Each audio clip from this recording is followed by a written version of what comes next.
What's up, Vetters? Patrick here with Vetted. Today, we are talking about this. I asked him how it felt after 29 years to come forward, what it was like to look into the eyes of this creature. Tell me what it was like. I was dying to know.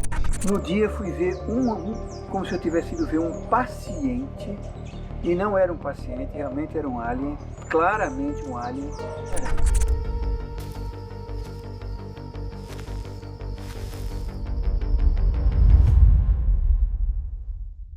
All right, Vetters, please hit that like button. That really helps out the videos. And of course, if you're not already subscribed, hit that subscribe button, y'all. I'm trying to get to 100,000 subscribers by the end of the year. All right, so what's the story here, right?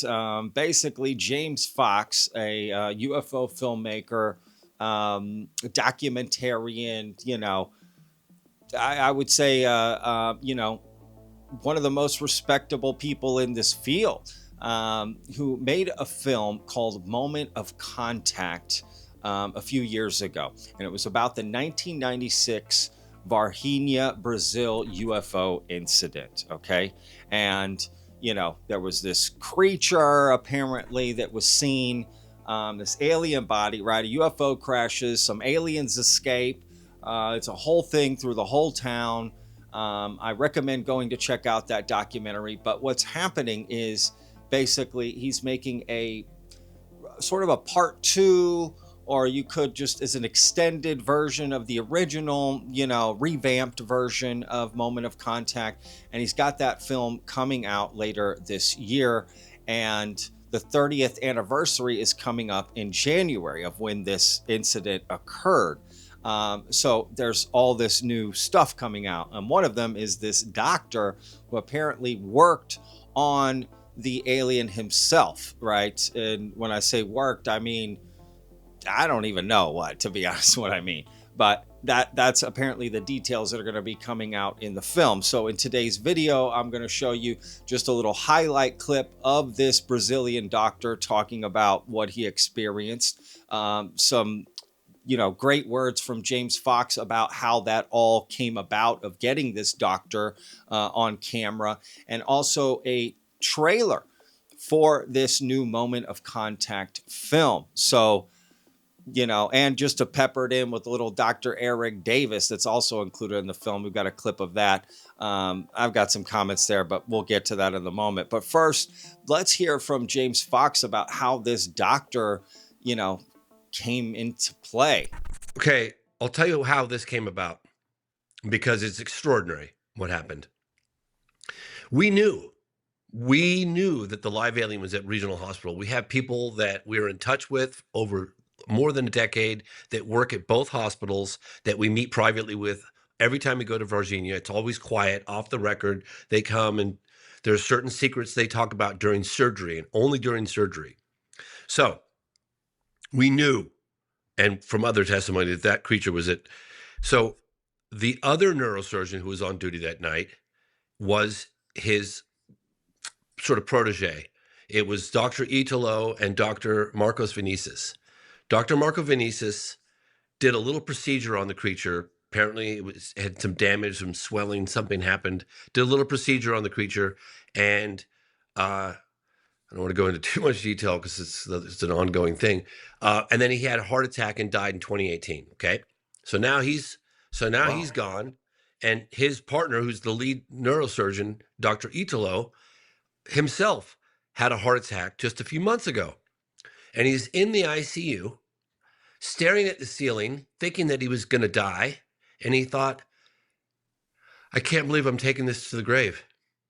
This is not right. If I survive this, I'm going public.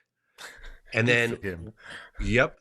And so he said, I'm doing this for my grandchildren, and I don't care what the consequences are. I don't care. That's what he said. Is such a raw act of courage. Those are the kind of whistleblowers we need, James. And full credit to you. Full credit to you for persuading him to speak to you about it. I just take my hat off to witnesses like Dr. Italo Venturelli for having the courage to come forward. Was he threatened not to speak? Oh, yeah. So what happened was, and I want to send a shout out to Alini Kras, who's our lead translator and one of our co-producers. She has a very disarming presence, and she calmed him, and he snuck us into the back of the hospital, snuck us in. And we're going, what's happening? What's going on? He sneaks us into the ICU, exactly where it happened. We get masked up because you can't be in the ICU without it. So we get all of our masks on. I don't know where this is going. And all of a sudden, he just starts telling all. Wow. And it was extraordinary. And then the hospital staff caught us filming. And what are you doing in here? You're not supposed to be filming. Nobody has any permits. Nobody, So they kick us out. But we'd gotten the goods. And he's like, I think I just lost my job. And so they kick us all out. So we leave the hospital and we go into a cafe. We didn't know where we're going. We just went into a cafe next door and we're filming at this cafe. We're all like practically crying. And I asked them how it felt after 29 years to come forward, what it was like to look into the eyes of this creature. Tell me what it was like. I was dying to know. And he said it was a higher level of intelligence, so much higher, more advanced. Even though that it was in captivity, it had control of the room. He said, an intelligence way beyond. It was like an angel. But he describes his skin as more white with the big red eyes and the little horns, exactly the way the girls described. And I just thought to myself, was that sort of a defense measure? Did their skin react to the hot sun? When they're scared and freed? I don't know. I don't know. So, I mean, this story is fascinating, right? James is such a great storyteller. I remember how Vetted got started, actually. I interviewed James Fox for Moment of Contact on my other podcast before Vetted that I had. It was called Lone Star Plate. And I interviewed him for that, not really sort of into UFOs, right? Just kind of a passing interest like most people, maybe a little bit more. And I remember being absolutely taken aback by this documentary. Was fascinated by it. And I kind of remember, him talking about that this day would come, but, it was more in lines with a video that was allegedly out there of this being, right? And that's kind of how Moment of Contact ended. Like, we got this video maybe coming out. And, James has tried to get that video. He even offered $200,000 at one point to people in Brazil if they could provide, this video on camera. Come on camera, say who you are, say you got the video, let's show the video, that sort of thing. Now, that may still be a part of the film. I don't know. But it sounds like definitely got this doctor to come forward, which, that had never happened before. Yes. If the person who has possession of the videotaped evidence Se a pessoa que tem...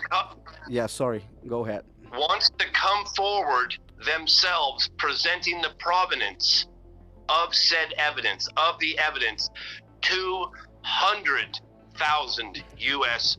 Like, I didn't understand as well. So, the person who has the video, yes. If they come forward, they present the videotape and they talk about the evidence. Okay. Not anonymous. All right. Not anonymous. All right. Ele falou $200,000 US. Ok, ele falou, se a pessoa tiver coragem e vier se expor com esse vídeo, falar um pouco, né, sobre como que conseguiu o vídeo, ou algo do tipo assim, ele estaria oferecendo daí $200 mil, se a pessoa se identificar, né. And still we offer a $20,000 US finder's fee, either case. It's a fascinating story. That's essentially why I started Vetted, was because of my interview with James Fox when Lone Star Plate wasn't going well, and we, realized, okay, we need a new venture, something else that, we can sink our teeth into, and, decided on UFOs and getting Vetted going. So I really have Moment of Contact and James Fox to thank for getting Vetted. So if you hate Vetted, well, you can thank James Fox. So anyway, let's hear from this doctor. And, again, just a little sneak peek from this Brazilian doctor about, what he saw. Meu nome é Ítalo Venturelli, estudei em São Paulo, fiz neurologia, neurocirurgia, fiz mais de 5.000 cirurgias. Só queria deixar essa mensagem que eu realmente vi. No dia fui ver como se eu tivesse ido ver um paciente, e não era um paciente, realmente era um alien, claramente um alien. O crânio era em forma de gota, os olhos em forma de gota. Eu fui ver um paciente, achando que era um humano. E eu vi ali um ser maravilhoso de um mundo que eu não conheço. Me pergunto se estava sofrendo, ele não estava sofrendo, se ele estava entendendo, ele estava entendendo. Muito calmo, muito tranquilo, olhou para mim como se entendesse tudo o que eu estava pensando. Eu acho bacana conversar isso, explicar para as pessoas que existem muito mais coisas do que a gente imagina. Para mim foi muito importante ver, porque eu vi a imensidão que tem esse universo, né? Não somos só nós aqui, nesse mundo tão maravilhoso, mas deve existir muitos outros, e aquele ser que estava ali é prova disso. Now, there's been a few things online about this doctor on Twitter, you know, if you can trust it, you know, saying that some of his background is a little shady and this, that, and the other, and I don't know, you know, I don't know. At the end of the day, I don't really care about any of that. You know, the proof speaks for itself and evidence speaks for itself. And witness testimony is great, but at the end of the day, it only gets you so far. But, you know, am I glad that this guy came forward and told the story? Well, absolutely. We can then do with it what we like, but, you know, glad James got him on camera, and it sounds like James worked really hard. If you go check out this full interview with James Fox with Ross Coulthard on News Nation, you'll see it's a great interview. And, you know, James works really hard to put his films together. And being someone that's working on a documentary myself, I realize how hard of a process this is. Y'all have no idea. The amount of work that goes into putting a documentary together for just an hour and a half to 2 hours that you see, it's absolutely insane, to be honest. So I know how much effort James Fox has put into this, and I respect that immensely. So I can't wait to see this film as a whole. So look, let's take a look at the trailer for this upcoming film, you know, this new moment of contact from James Fox. Your film's coming out. When will your film be coming out? Later this year. We don't have an exact date, but we will soon. Later this year. But essentially the 30th anniversary of the Varginha incident is in January next year, 2026. Yes, the film will come out just before that. Let's take a look at your trailer, which we're now going to show exclusively here on Reality Check.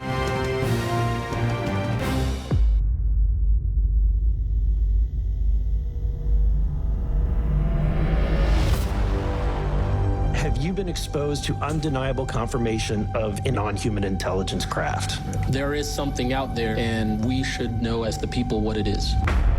Do you believe that the federal government is knowingly concealing evidence about UAPs from the public? 100%.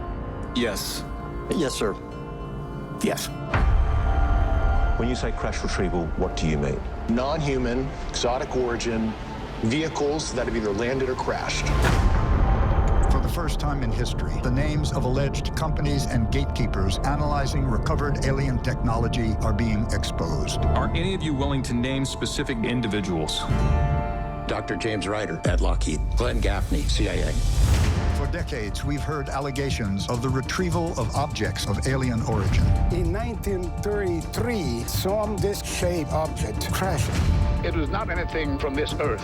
A UFO crashed in Kingman. Didn't drop out of the sky. It had to come in on an angle. The feeling I had during the encounter was like no type of aircraft I've ever seen before. I saw the evidence. It's a crash retrieval, there's a craft, and there's alien bodies. But one of the most well-documented UFO crash retrieval cases involving live aliens took place in Varginha, Brazil. There's a crashed vehicle. Dois seres extraterrestres foram capturados, depois, posteriormente, foram levados para o hospital. Meu nome é Carlos de Souza. Meu nome é Cátia Xavier. Meu nome é Liliane Silva. Meu nome é Valquíria Silva. Em 1996, eu vi uma criatura estranha. Fui até o local. Quando o general de brigada falou para mim que era assunto de segurança nacional, morre por aí, acabou. Deu pra ver nitidamente. Era um charuto no ar. O negócio da defesa, nem pistolcar, porque vai deixar o cima aqui na bala. Levaram para Campinas e Campinas levaram para os Estados Unidos. Now, for the first time in history, nunca vi caso assim. We have the most compelling first-hand testimony. Todo mundo surpreso. Assim, qualquer um que ia sofrer uma punição muito severa. Communication with a live alien in captivity. Foi aqui. Os Os olhos eram como se fosse uma gota de água. How much time did he spend with the alien in the room? 3-4 meses.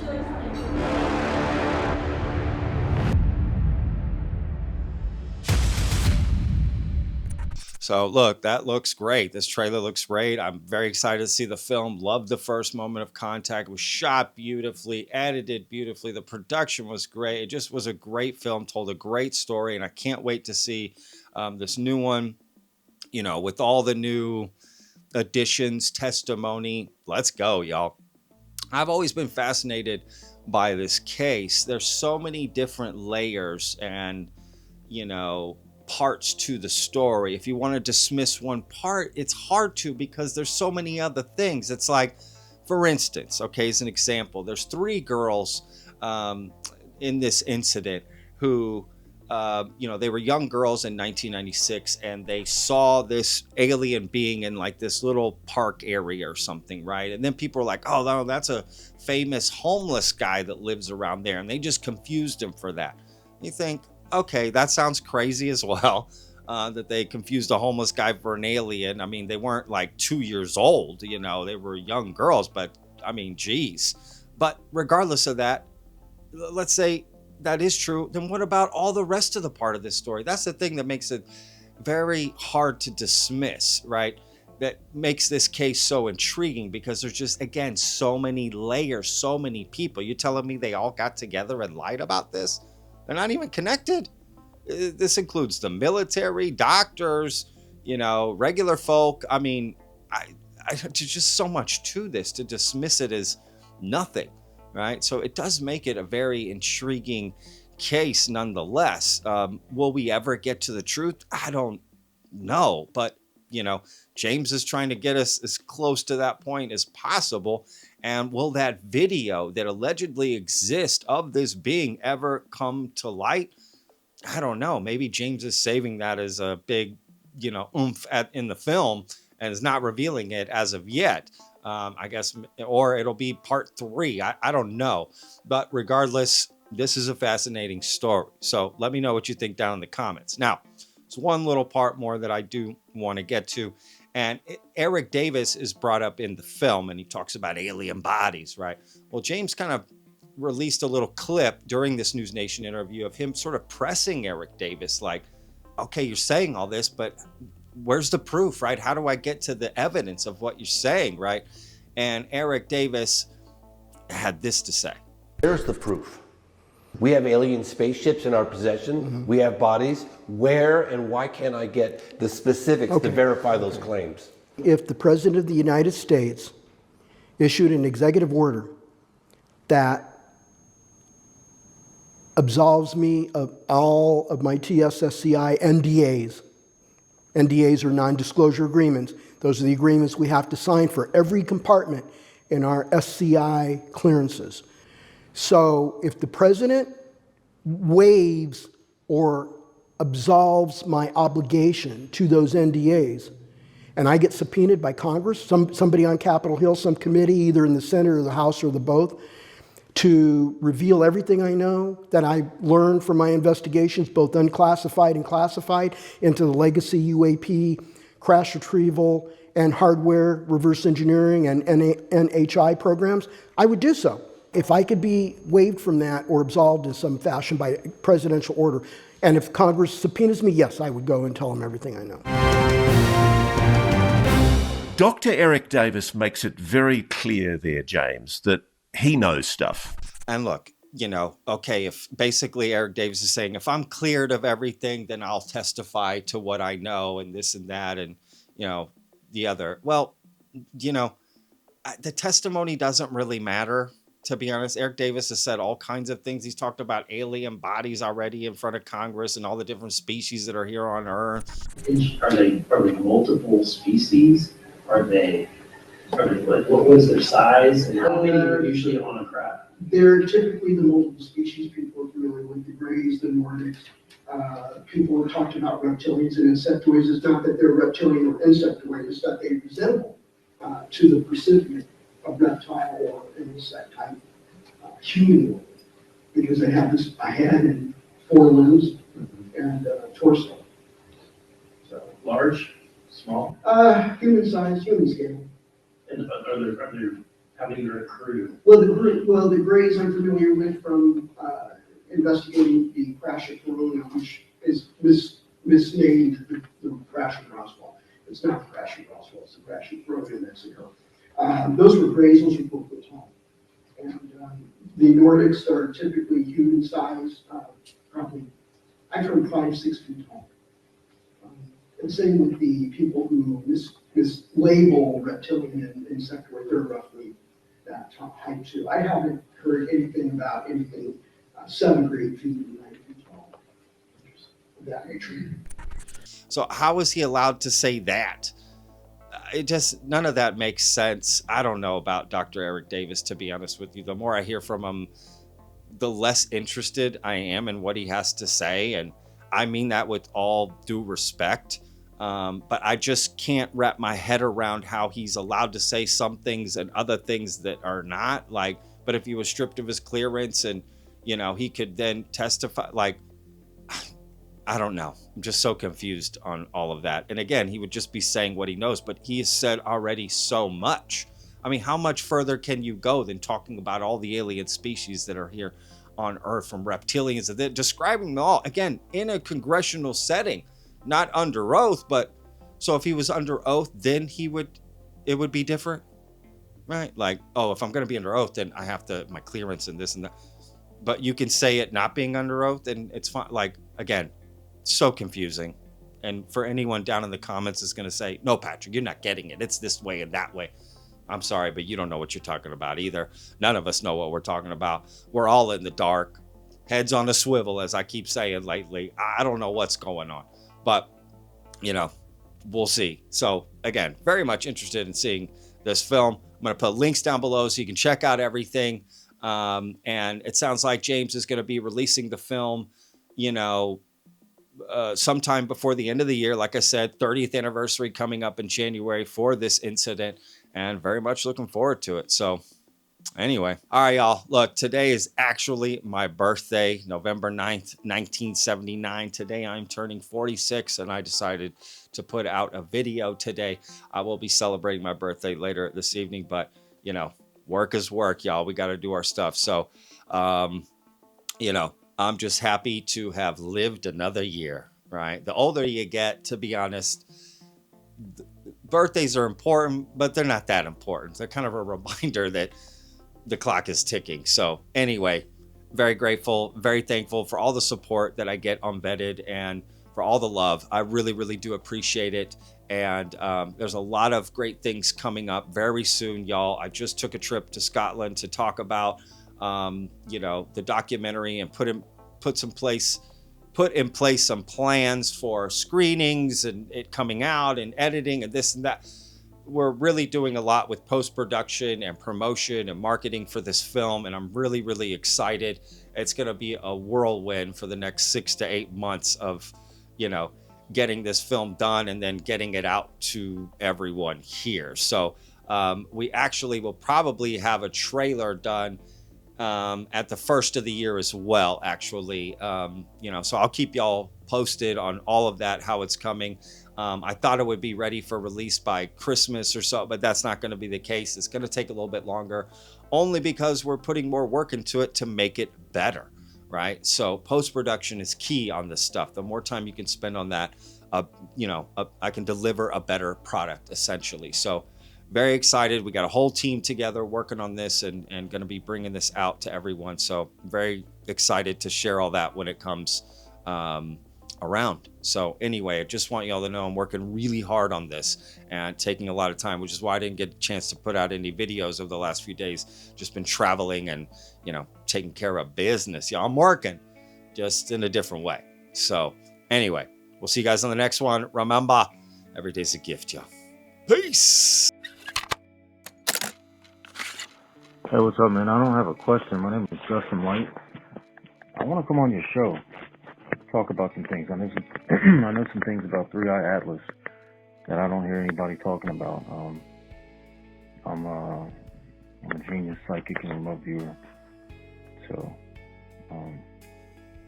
unpracticed, untrained, but still psychic and a remote viewer and a genius. I hate using the word genius. It sounds so pretentious, but it is what it is. And maybe you can have me on the show if you think that you can tell that I'm not full of shit whenever you talk to me. So, you have a good day. I'll talk to you soon. Bye.